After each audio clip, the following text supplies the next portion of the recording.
नमस्कार दोस्तों, आपका स्वागत है रॉयल पत्रिका में और मैं हूं आपके साथ हरी।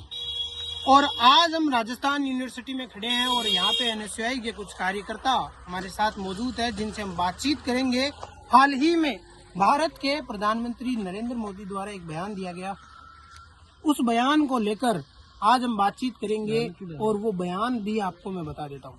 भारत के प्रधानमंत्री नरेंद्र मोदी आते हैं और कहते हैं कि अब भैया सोना मत खरीदो, पेट्रोल का कम उपयोग करो, वर्क फ्रॉम होम करो। उसको लेकर हम आज बातचीत करेंगे। हमारे साथ में राम सिंह जी है। सबसे पहले तो भाई साहब, आप इस बयान को देखते कैसे? देखिए, ये जो बयान है वो एक डीलर का बयान हो सकता है, एक देश के प्रधानमंत्री का बयान नहीं हो सकता। जिसने ट्रंप के साथ डील की, वो डीलर जो इजराइल की वजह से, जो एस्टिन फाइल है उसकी वजह से पूरा घटनाक्रम हो रहा है। और इंडिया की जो फॉरेन पॉलिसी है उस पर उन्होंने स्पष्ट पक्ष नहीं लिया कि हमारे किस प्रकार से गुटनिरपेक्षता की नीति थी। उसकी बजाय इन्होंने एस्टिन फाइल के चक्कर में, जो ईरान हमारा सदियों से मित्र था, जिसके हमारी और उनकी दोस्ती थी, व्यापारिक समझौते मान लो चाहे सैनिक समझौते मान लो, किसी भी प्रकार के, उन चीज़ों को दरकिनार करते हुए जो पूरे मिडिल ईस्ट में जो युद्ध हुआ उसके बाद में पूरे इंडिया में 5 स्टेट के इलेक्शन थे। इलेक्शन के दौरान कह रहे हैं कि कोई दिक्कत नहीं मेरे प्यारे देशवासियों, कोई डरने की जरूरत नहीं है, तेल गैस और सब देश के पास में अकुल भंडार भरा हुआ है। और आज जब इलेक्शन खत्म हो गए तब कह रहे हैं कि नहीं देश में हालात खराब हैं, आपको देश के लिए त्याग करना पड़ेगा। यानी हर बार जवाबदेहिता से बचने के लिए राष्ट्रवाद के नाम पर आम गरीब किसान, मजदूर, महिला, शोषित, पीड़ित इस देश के जो लोग हैं उनको आगे किया जा रहा है और उनसे बलिदानी मांगी जा रही है। मैं पूछना चाहता हूं देश के प्रधानमंत्री जी से कि आप तेलंगाना में सभा में कह रहे हो पेट्रोल नहीं खरीदना, यात्राएं नहीं करनी है, घर पे रह के काम करना है, ये जो तमाम प्रकार की बातें की, उसके बाद में आप शाम को कहाँ रोड शो कर रहे थे? आपके मंत्री क्या कर रहे हैं? आपके खुद की सरकार के और आपके पार्टी के लोग क्या कर रहे हैं? आप दोगली बातें कर रहे हो और दोगली बातें ज्यादा नहीं चलेंगी, क्योंकि देश का नौजवान युवा, देश का जो आम आदमी है इस चीज को समझ चुका है। आप बहुत पहले कह रहे थे बंगाल चुनाव में, लोकसभा चुनाव के दौरान भी, कि विपक्ष आपके सोने को ले जाएगा, आपके मंगलसूत्र को चुरा ले जाएगा। इन बातों का कोई आधार नहीं था। आज खुद कह रहे हैं कि आपको 1 साल तक सोना नहीं खरीदना है। तो एक प्रकार से मंगलसूत्र की चोरी किसने की? जिस राम राज्य की बात करते हैं, जिस संस्कार और संस्कृति की बात करते हैं, इनके खुद के दोगलापन है। और ये दोगलापन इनके हर एक व्यक्ति के विचार में, इनकी पार्टी में देखने को मिलता है। ये जो आपातकाल की जो स्थिति है, आज से ठीक 2 महीने पहले जब लोकसभा चल रही थी तो विपक्ष के लोगों ने, नेता प्रतिपक्ष राहुल गांधी जी ने, सबने कहा कि आप एक्चुअली स्थिति बताइए देश को कि क्या चल रहा है और हमारी स्थिति क्या है। लेकिन उस समय बयान नहीं दिया। संसद में क्या नाम है, अपने जो बात रखनी थी उन्होंने नहीं रखी और सब कुछ ठीक है। आज परिस्थिति अलग हो चुकी है और 2 महीने पहले राहुल गांधी जी ने कहा था कि देश में इकोनॉमिक का जो क्राइसिस है वो आने वाला है। देश को ये झूठ बोल रहे हैं, नरेंद्र सरेंडर है और ये जो पूरी तमाम चीजें हैं, बयान दे रहे हैं। खुद 5 देशों के भ्रमण के लिए निकल चुके हैं और यहाँ जनता को कह रहे हैं कि आप घर पे रहो, वर्क फ्रॉम होम करो। तो ये कब तक चलेगा? एक तरफ आप कह रहे हो ऑनलाइन सिस्टम ज्यादा हो रहा है, बच्चों को सलाह दे रहे हो परीक्षा पे चर्चा पे, आप दूसरी ओर कह रहे हो सब कुछ ऑनलाइन कर दो। दूसरों लोगों को कह रहे हो ट्रेन से सफर करो। ट्रेन चल कहाँ रही है? आप सिर्फ इलेक्शन के लिए स्पेशल ट्रेन चलाते हो। आप पेट्रोल डीजल के क्या भाव होंगे? पेट्रोल डीजल के पैसे बढ़ाने की पूरी तैयारी है, लेकिन कहीं ना कहीं जनता का जो दबाव है उसकी वजह से रुके हुए हैं। निश्चित रूप से पेट्रोल और डीजल के दाम बढ़ेंगे। आप कह रहे हो कि तेल खाओ कम, तेल जलाओ कम। तो किसान के लिए आपने क्या किया कि जो किसान है उसने इतना जो तिलहन और दलहन का उत्पादन किया हो कि देश में हमारे पास में जो खाद्य तेल है वो होता। आज कितना बड़ी, हम दुनिया में बहुत बड़े देशों में से भारत बहुत बड़ा देश है कि जो अपने खाद्यान्न का जो तेल है वो आयात कर रहा है। तो इस प्रकार की परिस्थितियां क्यों उत्पन्न की?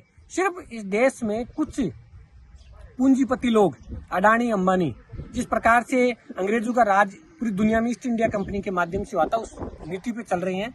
और उस ईस्ट इंडिया कंपनी के खिलाफ देश ने बगावत की और देश ने आजादी की लड़ाई लड़ी और उनको बाहर किया। इसी प्रकार का सिनेरियो यहाँ हो रहा है।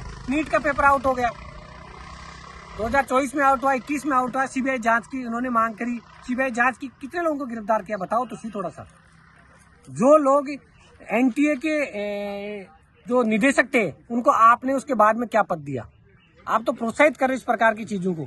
आपको 22 लाख लोगों की बात नहीं समझ में आती। उनके साथ में अब नीट का पेपर एग्जाम कैंसिल हो गया, 22 लाख बच्चे एग्जाम देंगे, उनके साथ में एक बच्चे के साथ 3 आदमी सफर करेंगे पूरे देश में।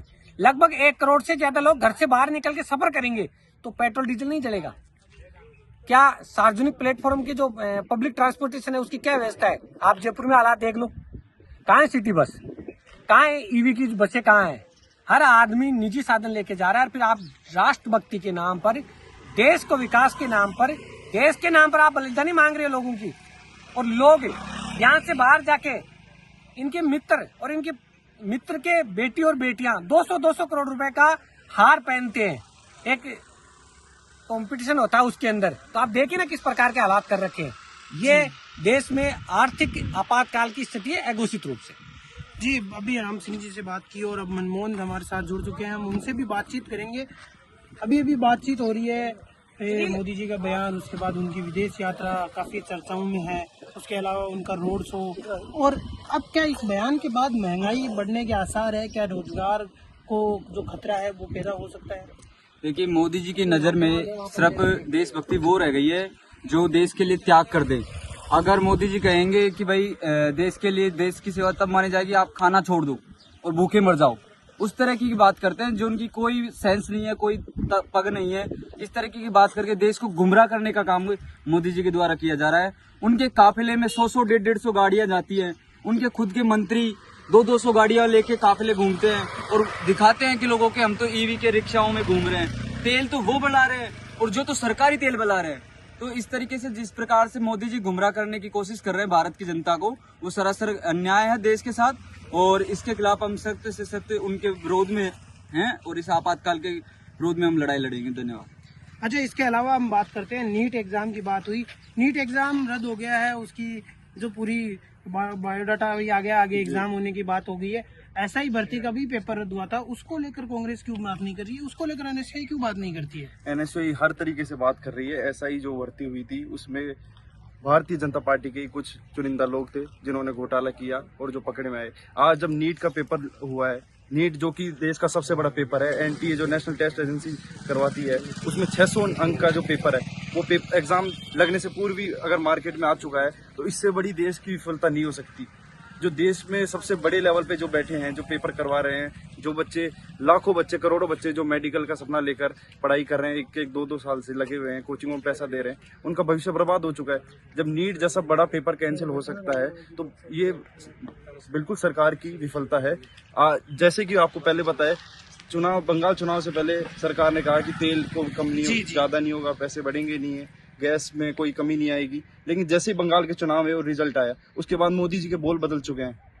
अच्छा, सही भर्ती की बात आती है। सही भर्ती में आपने कहा कि बीजेपी के ही कुछ लोगों का ने घोटाला किया, लेकिन भर्ती तो कांग्रेस के समय हुई 2021 में। देखिए, भर्ती कांग्रेस के समय हुई, लेकिन जो कुछ चुनिंदा लोग हैं, जो कोचिंग संचालकों से मिलकर जो पैसे खाकर और जो बच्चों के भविष्य से खिलवाड़ करना चाहते हैं, उन लोगों ने ऐसा किया। तो कुछ लोग आप नाम बताएंगे? ये नाम नहीं लेना चाहूंगा मैं।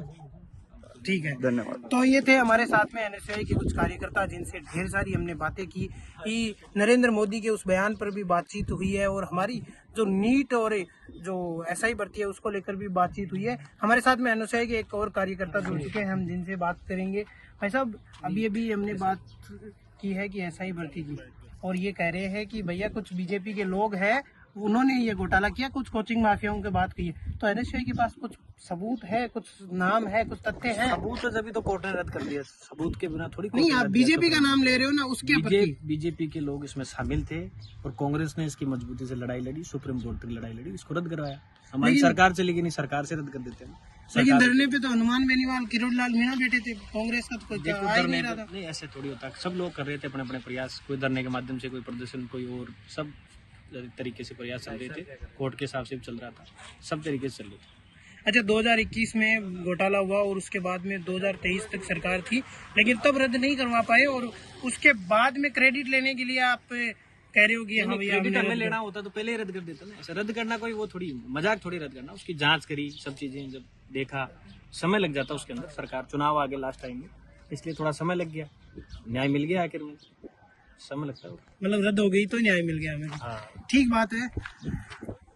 तमाम बातों से अब एनएसयूआई के कार्यकर्ताओं ने हमने तमाम बातें की। इसके अलावा भी हम कुछ कोचिंग जो सेंटर्स हैं उनके पास जाके स्टूडेंट्स की हम राय लेने की प्रयास करेंगे। मैं कैमरामैन जावेद के साथ जयपुर से हरी, धन्यवाद।